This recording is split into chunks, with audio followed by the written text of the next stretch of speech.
बोलो जयकारा, बोल मेरे श्री गुरु महाराज की जय।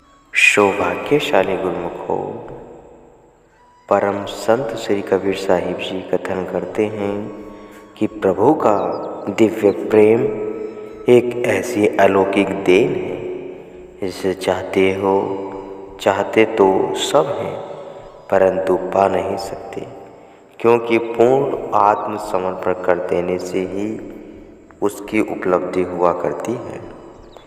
प्रेम कोई खेती-बाड़ी में तो पैदा नहीं होता, न ही यह दुकानों पर से मिल सकता है। यह तो केवल अपने इष्ट देव के चरणों में आवाभाव न्योछावर कर देने से ही मिल सकता है। चाहे वह राजा हो अथवा साधारण पुरुष, जब तक मन के सिर का बलिदान न दिया जाएगा तब तक इस अद्भुत प्रेम को कोई नहीं पा सकता। जैसे कि इस दृष्टांत से स्पष्ट होता है कि किसी स्थान पर एक उच्च कोटि के संत महापुरुष रहा करते थे। उनके सत्संग, प्रचार वह परमार्थ के कार्यों की प्रशंसा की चारों तरफ धूम मची हुई थी, जिसे सुनकर दूर के समीप के जिज्ञासु उनके पवित्र दर्शन, सत्संग व उपदेश से लाभान्वित हुआ करते थे। जैसे भी जिज्ञासु उनकी संगति में आता उसके साथ वैसा ही वार्तालाप किया करते। उनके पवित्र आचरण, व्यवहार वह मस्तक पर एक अलौकिक तेज वह आभा को देखकर सत्संग में आने वाले जिज्ञासु के हृदयों में संत जी के प्रति अत्यधिक श्रद्धा बढ़ती जाती थी। एक बार का वृत्तांत है कि दो जिज्ञासु आश्रम पर आए और उन्होंने संत जी से दर्शन तथा वार्तालाप करने के लिए समय प्राप्त करना चाहा। उनकी बात को स्वीकार कर संत जी ने उन्हें कुछ देर रुक जाने को कहा। तत्पश्चात उनमें से एक जिज्ञासु को अपने निकट बुलाया और पूछा, कहिए आपका कैसा आना हुआ है। तब जिज्ञासु ने सादर विनय की, महाराज, मैंने सुना है कि आप प्रभु प्रेम का मार्ग दर्शाते हैं। इस भावना से ही मैं आपके पास आया हूँ। आप कृपा करके मुझे ईश्वर प्रेम पाने का साधन बताइए। यह सुनकर संत जी ने कहा, हाँ, प्रभु प्रेम का मार्ग तो हम अवश्य जनसाधारण को दिखलाते हैं और हमारा सबके लिए प्रयास भी यही है कि अधिक से अधिक लोग इस भक्ति पथ पर अग्रसर हों। लेकिन हम यह मार्ग उसको बतलाते हैं जो इसका मूल्य चुकाने की सामर्थ्य रखता हो। तब जिज्ञासु ने आश्चर्य से पूछा, क्या मालिक का प्रेम भी मूल्य देने से प्राप्त होता है? प्रश्न करने पर महात्मा जी ने पुनः फरमाया कि जब दुनिया की कोई नाश्वर वस्तु भी बिना मूल्य के उपलब्ध नहीं हो सकती, तो क्या मालिक का सच्चा प्रेम बिना मूल्य के प्राप्त हो जाएगा? यह सुनकर वह और भी विस्मित हुआ। कुछ देर मौन रहने के पश्चात उसने कहा, महाराज, आप प्रेम का मूल्य बता दें। यदि मेरे पास धन राशि होगी तो अवश्य दे दूंगा। वास्तव में वह जिज्ञासु मालिक के प्रेम का मूल्य सांसारिक धन ही समझ रहा था। महात्मा जी ने जिज्ञासु के प्रेम की कीमत पूछने पर कहा कि हमने धनाढ्य व निर्धन दोनों के लिए प्रेम का मूल्य एक समान रखा है, परंतु कोई उस कीमत को अधिक समझकर प्रेम को छोड़ जाते हैं और कोई उसको सस्ता समझकर खरीद लेते हैं। जैसे बाजार में कोई दुकानदार कपड़े या बर्तन का मूल्य अपनी तरफ से तो उचित बताता है, किंतु जिस किसी को वह कीमत अधिक प्रतीत होती है तो वह उस वस्तु को नहीं खरीदता।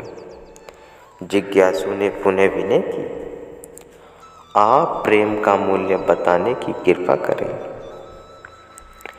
तब महात्मा जी ने कहा कि हमने अपनी प्रेम भक्ति की दुकान पर प्रेम का मूल्य सिर रखा हुआ है। जो प्रेम को पाना चाहता है वह बदले में अपना सिर दे जाए। यह सुनकर वह जिज्ञासु घबराकर पूछने लगा, किसका सिर? तब महात्मा जी ने कहा कि प्रेमी जो प्रेम लेवे उसी का सिर।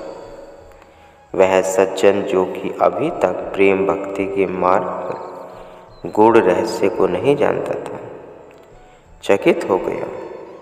वह अपने शारीरिक सिर को ही प्रेम का मूल्य समझकर घबराया हुआ सा बोला कि मुझे तो ऐसा व्यवहार नहीं करना। यदि मैं अपना सिर ही दे दूंगा तो प्रेम लेने वाला ही न रहेगा। महात्मा जी ने कहा, ठीक है, प्रेम का मूल्य इससे कम नहीं हो सकता, इसके लिए आप विचार कर लीजिए। यह सुन वह जिज्ञासु वहाँ से उठ खड़ा हुआ। मार्ग में अपने दिल में सोचता जाता कि आज तक ऐसा तो कहीं नहीं देखा और नहीं सुना है कि प्रभु प्रेम के बदले में किसी ने अपना सिर काट कर दिया हो। मुझे तो महात्मा जी की बात समझ नहीं आई। सत्य तो यह है कि प्रेम प्याला जो पिए शीश दक्षिणा दे, लोभी शीश न दे सके नाम प्रेम का ले। अर्थात प्रभु प्रेम के मार्ग में अपने आप को न्यौछावर करना पड़ता है, जो संसारी आदमी के लिए कठिन है, लेकिन पूर्ण वह सच्चे जिज्ञासु के लिए तो यह साधारण सी बात है। तत्पश्चात उसके जाने पर महात्मा जी ने दूसरे प्रेमी को बुलाया। उस प्रेमी ने भीतर आकर अति दीनतापूर्वक चरणों में शीश झुकाया और भेंट के लिए जो वस्तु लाया था वह समर्पित की।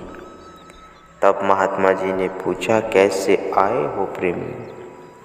जिज्ञासु ने विनय की, प्रभु मैं आपके दिव्य प्रेम की चाह लिए स्वयं ही के चला आया हूँ।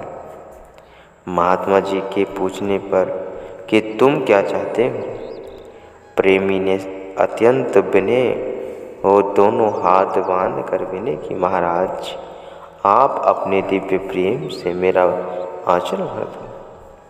महात्मा जी ने कहा, पता है तुमको इस प्रेम के बदले तो मूल्य चुकाना पड़ता है। पुनः महात्मा जी ने मुस्कुराते हुए कहा कि मालिक का प्रेम प्राप्त करने में सिर को समर्पित करना पड़ता है। क्या यह तुम्हें स्वीकार है? जैसे पतंगा अपने प्राणों की आहुति दे दीप शिखा पर मर मिटता है, उसी प्रकार इस प्रेम का मार्ग में भी आत्मसमर्पण करना आवश्यक है। यह वचन सुनकर प्रेमी ने विनय की, प्रभु आपकी आज्ञा सिरों आँखों पर धरता हूँ, क्योंकि दोहा में कहा है, यह तन विष की बेलरी गुरु अमृत की खान, शीश दिए जो गुरु मिले तो भी सस्ता जान। महाराज, इस नाश्वर शरीर के आत्मसमर्पण से यदि मुझे अमृत की खान सद्गुरु के दिव्य अलौकिक प्रेम प्राप्त हो जाए तो यह कितना सस्ता व्यापार है। आप तो एक सिर देने की बात कह रहे हैं, यदि लाखों सिर भी देने पड़े तो भी सच्चे प्रेम का मूल्यांकन नहीं किया जा सकता। इतनी प्रार्थना कर वह भक्त गुरु चरणों पर नतमस्तक हो गया और उसकी आंखों से प्रेम की अक्षुधारा बह चली। सत्य है कि प्रेम छिपाया न छिपी, जा घट पर घट होए, जो मुख पे बोल नहीं, नैन देते हैं रोए। यही वास्तविक प्रेम की पहचान है। सुबकते हुए उस प्रेमी को महात्मा जी ने प्यार से उठाया और हार्दिक आशीर्वाद दिया। फिर अपनी बाकी चितवनदार के उसे मंत्र मुक्त कर दिया। यह सामर्थ्य सत्य है कि प्रेम में अपनेपन को खो देना न होता है। सारांश ये कि उत्तम संस्कार वाले जीव संत सत्पुरुषों की शरण में जाकर अपने जीवन को प्रभु प्रेम के दिव्य रंग में रंग लेते हैं। महापुरुषों के दिल में तो सब जीवों के प्रति प्रेम की भावना होती है, परंतु जिज्ञासु की श्रद्धा व भाव जिस प्रकार का सद्गुरु से होगा उसी प्रकार ही उसे सद्गुरु का पावन प्रेम उपलब्ध हो सकेगा। संत महापुरुष प्रेम के बदले में शरीर का सिर नहीं अपितु मन का सिर अर्थात अहभाव को ही, जो कि जीव पर जन्मों से सवार है, मांगते हैं। इसका बलिदान करने से जिज्ञासु प्रभु प्रेम का पात्र बन सकता है, जैसे कि वह दूसरा प्रेमी आत्मसमर्पण करके प्रभु प्रेम पाने के अधिकारी बन गया था। गुरुमुखो।